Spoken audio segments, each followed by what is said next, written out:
আসসালামু আলাইকুম রহমাতুল্লাহি ওয়া বারাকাতুহু।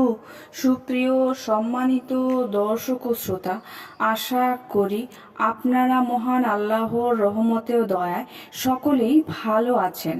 প্রিয় দর্শক শ্রোতাবৃন্দ, আজকে হিংসা করলে কি হয় সেই ঘটনা থেকে আমরা শিক্ষা নেই। আসুন ঘটনাটি শুনে নেই।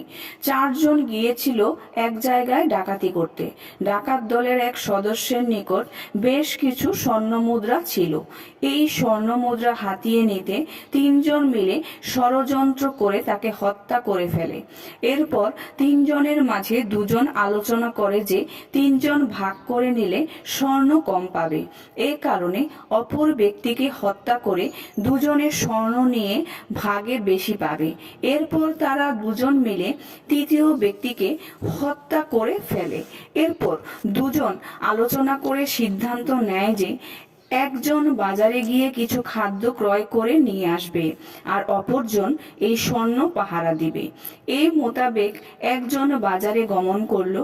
বাজার হতে খাদ্য ক্রয় করে আনার সময় সে খাদ্যে বিষ মিশিয়ে নিল, যাতে সে খাবার খেয়ে মারা যায় আর স্বর্ণ তার একার হয়ে যায়। ওদিকে স্বর্ণ পাহারায় থাকা ব্যক্তি মনে মনে ফন্দি আঁটে যে সে আসা মাত্রই তাকে হত্যা করে ফেলবে আর সব স্বর্ণ তার একার হয়ে যাবে। যখন বাজার হতে অপর ব্যক্তি ফিরে আসে তখন সঙ্গে সঙ্গে অতর্কিত হামলা করে তাকে হত্যা করে ফেলে। এরপর ভাবে সবাই শেষ, এখন খাবার খাবে, এরপর স্বর্ণ মুদ্রা নিয়ে চলে যাবে।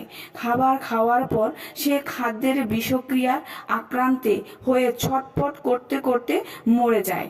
এভাবে লোভ করে সব বাগিয়ে নিয়ে গিয়ে ডাকাত দলের চারজনই মরে পড়ে রইল আর স্বর্ণের জায়গায় রয়ে যায়, কেউ নিতে পারল না।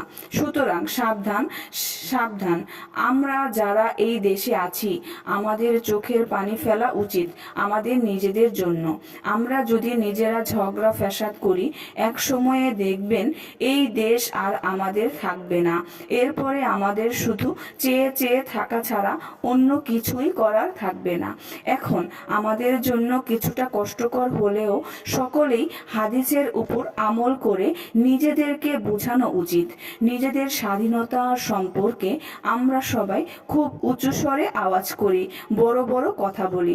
স্বাধীনতাকে বজায় রাখার জন্য কোরআন হাদিসকে মানতে হবে, অন্যথায় স্বাধীনতা টিকে থাকবে না, আমরা আরামে থাকতে পারবো না।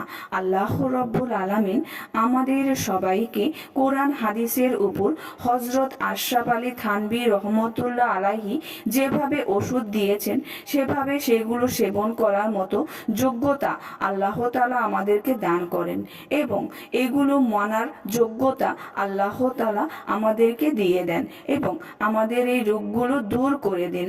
আল্লাহ তাআলা আমাদের দেশকে শান্তির দেশ বানিয়ে দিন। এর জন্য আল্লাহ তাআলার কাছে দোয়া সহ সব ধরনের চেষ্টা করার তৌফিক দান করুন। আমিন।